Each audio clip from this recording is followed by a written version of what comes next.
বাঙালি সংস্কৃতির টানে নববর্ষের উচ্ছ্বাসে ঢাকা নগরবাসী সমবেত হবে রমনা পার্কে, শরৎ উদ্যান, ঢাকা বিশ্ববিদ্যালয়, জাতীয় সংসদ ভবন, রবীন্দ্র সরোবর ও হাতিরঝিল এলাকার বিভিন্ন অনুষ্ঠান স্থলে। এক বাক্যে বলা যায়, পুরা ঢাকা শহর আগামীকাল নববর্ষ উদযাপনের জন্য প্রস্তুত। এবং এখানে যে সমস্ত এলাকার কথা বলছি, এর বাইরেও সমগ্র ঢাকাতেই এই উৎসব পালিত হবে। জাতীয় উৎসবমুখর এই অনুষ্ঠানে যাতে জাতি, ধর্ম, বর্ণ নির্বিশেষে সকলেই নির্বিঘ্নে উদযাপন করতে পারে, তার জন্য ঢাকা মেট্রোপলিটন পুলিশ ব্যাপক নিরাপত্তা ব্যবস্থা গ্রহণ করেছে। বর্ষবরণ অনুষ্ঠানসমূহকে কেন্দ্র করে ঢাকা মহানগরীকে 21টি সেক্টরে ভাগ করে ঢাকা মেট্রোপলিটন পুলিশের পক্ষ থেকে পর্যাপ্ত সংখ্যক ইউনিফর্ম ও সাদা পোশাকে পুলিশ সদস্য মোতায়েন করা হবে। গুরুত্বপূর্ণ অনুষ্ঠানস্থল ড্র্যাগ স্কোয়াড দ্বারা সুইপিং করা হবে। রমনা পার্ক, শরৎ উদ্যান, ঢাকা বিশ্ববিদ্যালয় ঘিরে মোট 21টি স্থানে ব্যারিকেড থাকবে। প্রতি অনুষ্ঠানস্থলের প্রবেশ গেটে আর্চওয়ে ও হ্যান্ড মেটাল ডিটেক্টর দিয়ে তল্লাশির ব্যবস্থা করা হবে।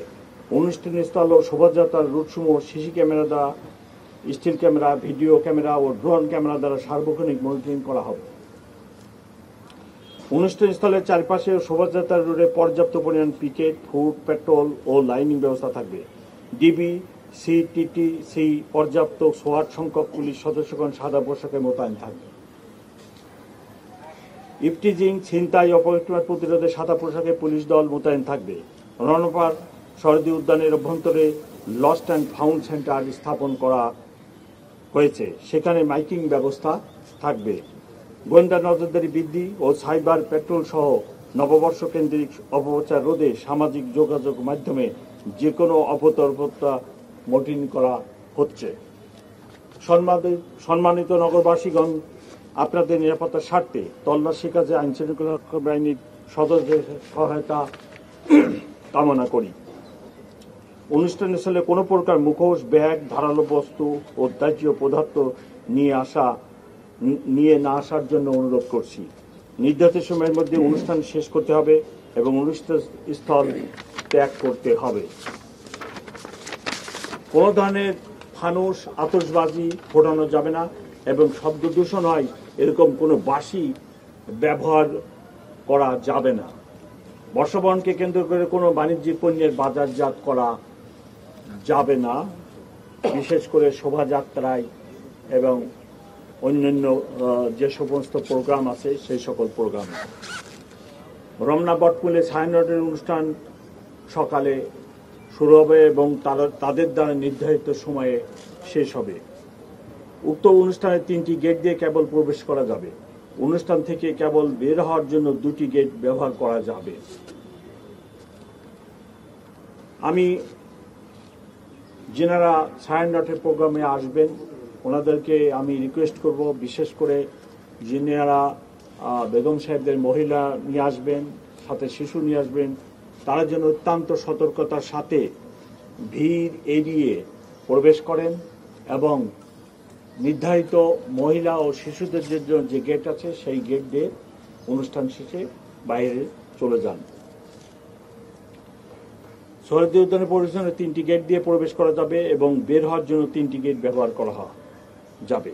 রমনা পার্ক ও শরৎ উদ্যানে বিকাল 5 ঘটিকা পর্যন্ত প্রবেশ গেট দিয়ে প্রবেশ করা যাবে। বিকেল 5 ঘটিকার পর সকল গেট বাহির গেট হিসেবে ব্যবহৃত হবে।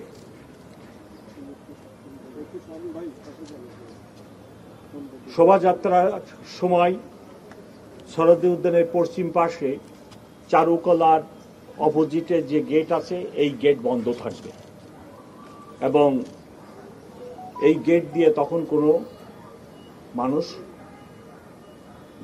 রাস্তায় যেতে পারবে না।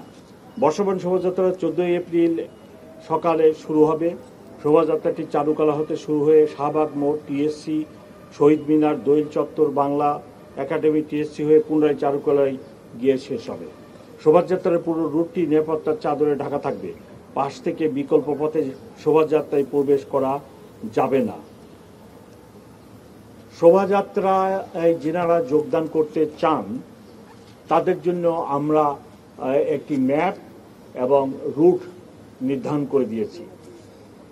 এখানে শোভাযাত্রার শুরু থাকবে, হেড থাকবে চারুকলার সামনে এবং টেল ভিসি মহোদয়ের বাংলোর সামনে থাকবে। এখানে বিভিন্ন ধরনের আইটেম থাকবে, আপনারা জানেন প্রতি বছর যেটা হয়। আমরা শোভাযাত্রা যখন হবে তখন এর মাঝে যে রুট আমি বললাম, এই রুটে কেউ মাঝখান দিয়ে শোভাযাত্রায় প্রবেশ করতে পারবেন না। শোভাযাত্রায় যারা যোগদান করবেন তাদেরকে শাহবাগ মোড় থেকে অথবা এই ছায়ানটের প্রোগ্রাম শেষে যারা শোভাযাত্রায় যেতে চান তাহলে তাদেরকে এখান থেকে শাহবাগ মোড় হয়ে কাঁটাবন মসজিদ থেকে লেফট টার্ন করে নীলক্ষেত মোড় থেকে লেফট টার্ন করে ভিসি মহোদয়ের বাংলোর সামনে যে শোভাযাত্রার টেল থাকবে ওইখানে যোগদান করবেন। কেউ যদি ফার্মগেট থেকে আসেন তাহলে তাকে ফার্মগেট সোনারগাঁ ক্রসিংয়ে এসে ওখানে স্লাইড রাইট টার্ন করে হাতিপুল হয়ে কাঁটাবন হয়ে একই রুটে ভিসি মহোদয়ের বাংলোর সামনে টেলে যোগদান করবেন। কেউ যদি বাংলা মোটরের দিক থেকে আসে, বাংলা মোটর থেকে শাহবাগ মোড়ে আসবেন, এসে ওখানে রাইট টার্ন করে কাঁটাবন মসজিদ হয়ে একই রুটে ওখানে যাবেন। পলাশির এই দিকে থেকে আসলে পলাশির মোড়ে হয়ে আসবেন, চাঙ্কাপুল থেকে আসলে ফুলার রোড ওই দিক দিয়ে পলাশির মোড় হয়ে নীলক্ষেত মোড়ে এসে রাইট টার্ন করে ভিসি মহোদয়ের বাংলোর ওখানে যে টেল ওইখানে যোগদান করবেন।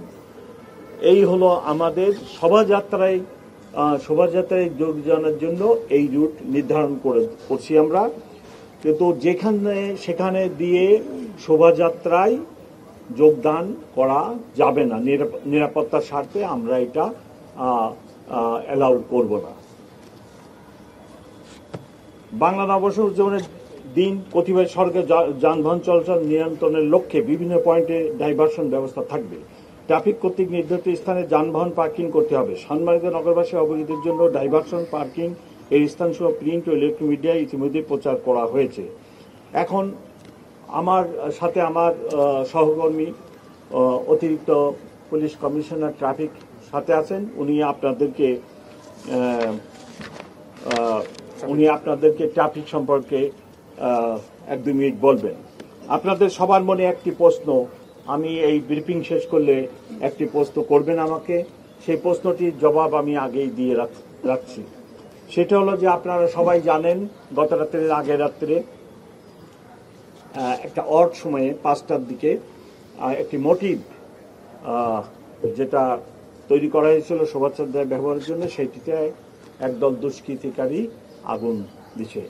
এটি নিয়ে একটি মামলা শাহবাগ থানায় রুজু করা হয়েছে এবং আমরা অত্যন্ত আন্তরিকতার সাথে এবং সকল ধরনের প্রচেষ্টা চালিয়ে যাচ্ছি মামলাটি উদ্ঘাটনের জন্য। এবং আপনারা এটুকুই শুধু জানে রাখেন যে তদন্তকালীন সময়ে আমরা কোনো কথা বলি না কোনো মামলা সংক্রান্ত। তো এইটুকু আমি আপনাদেরকে বলতেছি, আমরা অত্যন্ত ক্লোজ, খুব নিকটে পৌঁছে গেছি এই মামলাটি ডিটেকশনের ক্ষেত্রে এবং আমরা আশা করতেছি যে শোভাযাত্রার আগামীকাল 9টার আগেই আমরা একটা সন্তোষজনক পর্যায়ে মামলাটা ডিটেকশনের ক্ষেত্রে চলে যাব এবং সম্ভব যদি হয় এই বাই দিস টাইম আমরা এই দুর্বৃত্তদের